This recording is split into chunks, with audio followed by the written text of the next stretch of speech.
साथियों, जैसा कि आप सभी लोग जानते हैं कि आरएसएस प्रायोजित भारतीय जनता पार्टी की केंद्र सरकार के द्वारा लगातार चाहे शेड्यूल कास्ट हो, चाहे शेड्यूल ट्राइब हो, चाहे ओबीसी हो या फिर अलग अलग प्रकार की माइनॉरिटीज के लोग हों, उन सभी के ऊपर बड़े पैमाने पर अन्याय किया जा रहा है। उनको उनके हक अधिकारों से वंचित करने की साजिश लगातार की जा रही है। इन्हीं साजिशों में एक बड़ी साजिश आदिवासियों को उनके जल से, उनके जंगल से, उनके जमीन से, उनके मकानों से बेदखल करने की बड़ी साजिश हो रही है। वन संरक्षण अधिनियम 2023 लाकर केंद्र सरकार देश के आदिवासियों को,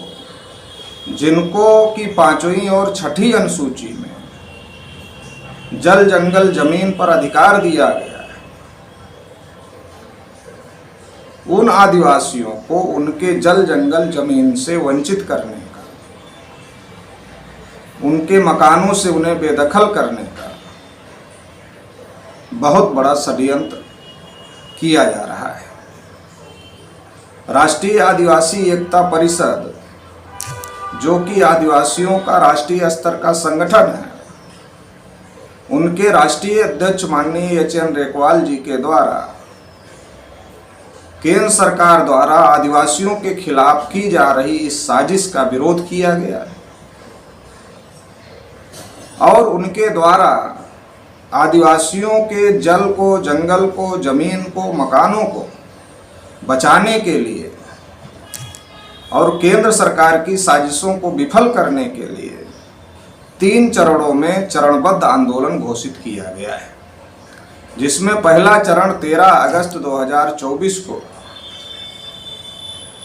घोषित किया गया है, जिसमें 31 राज्यों से 570 जिलों से धरना प्रदर्शन करके महामहिम राष्ट्रपति को ज्ञापन प्रेषित किया जाए। दूसरे चरण के आंदोलन में 21 अगस्त 2024 को 31 राज्यों के 570 जिले की सभी तहसीलों से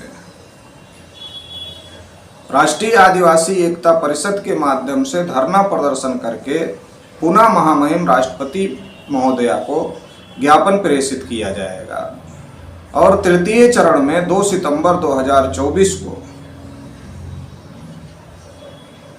31 राज्यों के 570 जिलों में विशाल रैली प्रदर्शन करके ज्ञापन प्रेषित किया जाएगा।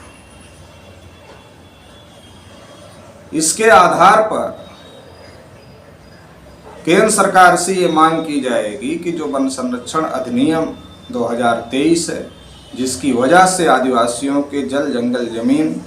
और मकानों को खतरा पैदा हो गया है, उसको रोका जाए और आदिवासियों को उनके जल जंगल जमीन पर जो उनका हक है वो उनको दिया जाए। ये एक वाजिब लड़ाई है। संविधान के अनुसार जिस इलाके में आदिवासी रहते हैं, वहाँ के जल पर, वहाँ के जंगल पर, वहाँ के जमीन पर आदिवासियों का हक है, वो हक उनको मिलना चाहिए। इसलिए राष्ट्रीय पिछड़ा वर्ग मोर्चा के द्वारा भी राष्ट्रीय आदिवासी एकता परिषद के द्वारा आदिवासियों के हक में ये जो आंदोलन घोषित किया गया है, इस आंदोलन को हम लोग पूरी क्षमता के साथ, पूरी ताकत के साथ समर्थन कर रहे हैं। और देश भर में जो राष्ट्रीय पिछड़ा वर्ग मोर्चा के कार्यकर्ता हैं, पदाधिकारी हैं, शुभचिंतक हैं, उनको हम अपील करते हैं कि इस आंदोलन को तन मन धन से मदद करें, पूरी ताकत के साथ इस आंदोलन को सफल बनाने का काम करें।